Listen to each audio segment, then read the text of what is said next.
원자력 기사 기출풀이 2012년 방사선 이용 및 보건물리 1번에서 10번입니다. 풀이 영상의 지속적인 업로드를 위해서 구독 꼭 부탁드립니다. 문제풀이가 잘못된 경우 고정 댓글로 안내하겠습니다. 댓글을 통해 추가적인 문제풀이 해설은 하지 않습니다. 대신 영상을 시청하시는 분들이 댓글을 통해 의견을 나누는 것을 추천합니다.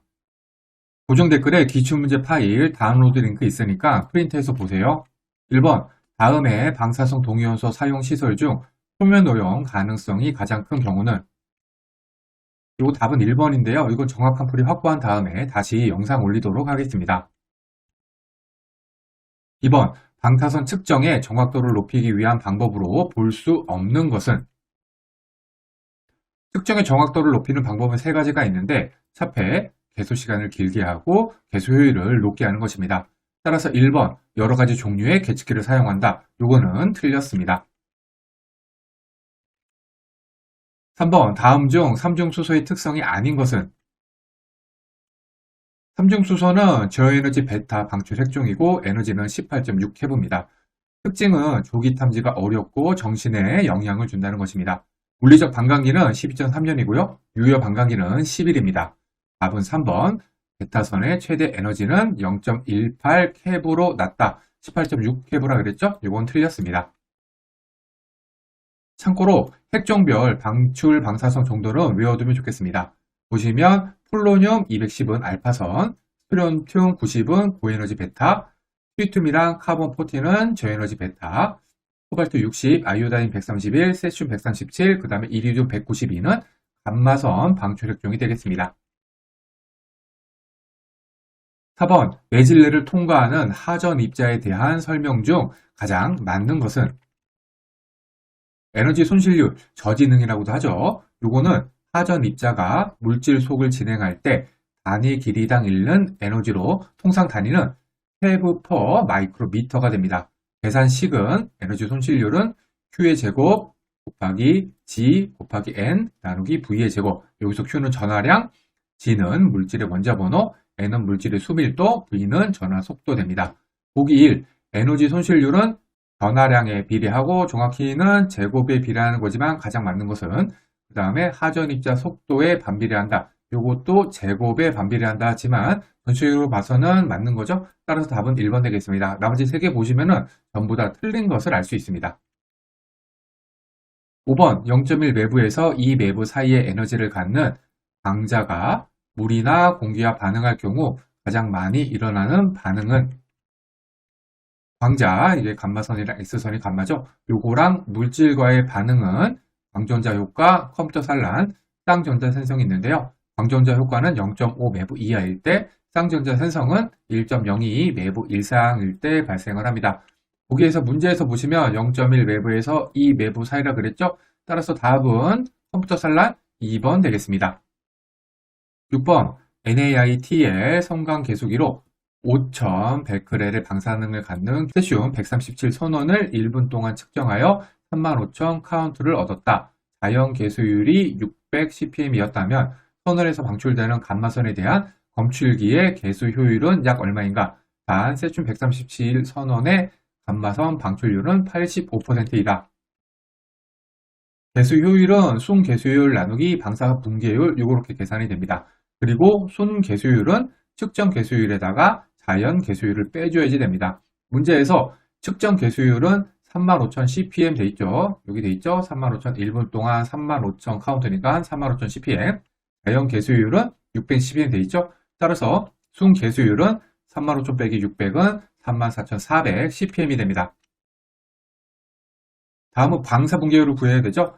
85% 효율의 5,100베렐의 방사 붕괴면 5,100베렐 곱하기 0.85 베크렐, 그리고 베크렐 같은 경우에는 초당 붕괴잖아요. 따라서 1베크렐은 600 ccm이 되겠죠. 따라서 5,000 곱하기 0.85에다가 60 ccm 곱해주면은 25만 5천 ccm이 나오고요. 따라서 계수효율은 앞에서 구해준 34,400을 25만 5천으로 나눠주면은 13.5% 나와서 답은 1번 되겠습니다. 7번, 감마선 핵종 분석에 앞서 수행하는 에너지 교정을 바르게 설명하고 있는 것은?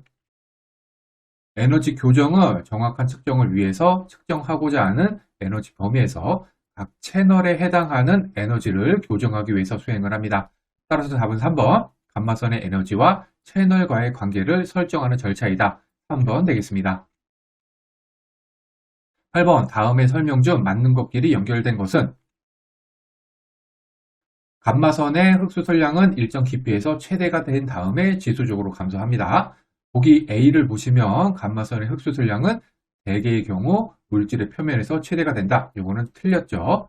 그 다음에 브래그 그레이 공동 이론은 뭐냐면은 기체의 설량에 대한 벽, 물질의 설량 B는 저지능의 B랑 같다. 요건데 흡수 설량에 적용이 됩니다. B를 보시면 조사 설량은 광자의 경우에만 적용이 되고 브래그 그레이 원리를 이용한다. 이게 흡수 설량이잖아요. 따라서 B도 틀렸습니다. 보기 3, 커마는 간접 전리 방사선에만 적용이 된다.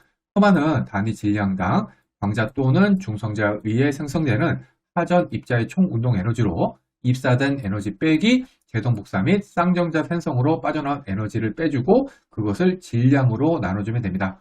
요거 다시 요거를 풀이해 주면은 생성된 1차 하전 입자의 총 초기 운동 에너지 나누기 질량이 되거든요.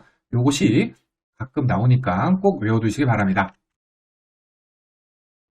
C에 보면은 간접 전리 방사선에만 적용된다 써 있잖아요. 먼저 전리 방사선이 뭔지를 찾아보면은 공기를 전리시킬 수 있는 에너지를 가진 방사선을 말합니다.